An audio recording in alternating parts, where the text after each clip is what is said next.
градинки, магацини, сместувачки капацитети, односно пансиони, амбуланти.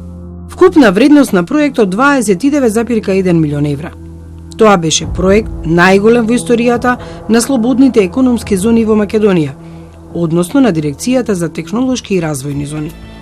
Иако планот е да се реализира за 4 години, работата на рамнење на некои површини почнала во јануари годинава и е стопирана. Дека проектот е паузиран ни потврдија и двајцата потписници на договорот, Дирекцијата на ТИРС и Стентон. Секако, со поинаков речник, од ТИРС ни одговорија дека има тело кое врши надзор за спроведување на тендерот, но дека од декември 2023 или повеќе од 14 месеци не е исплатено ништо. Од ТИРС ни потврдија дека ги дале документите по барање на надлежна институција, но не кажуваат на која. Сепак потврдија дека истрага има. Одлуката е донесена врз основа на спроведена постапка за јавна набавка со број 17671/2023 и записникот од извршената управна контрола од страна на Бирото за јавни набавки.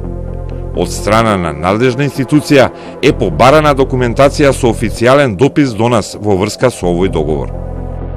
На прашањето на код до менаџментот на Стентон градба, зошто не изградиле ништо, добивме одговор дека она што е наведено ќе се изгради, но сега се преиспитува.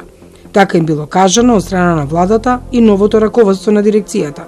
Ни посочија дека од нивна страна се извршени сите обрски во роковите наведени со договорот.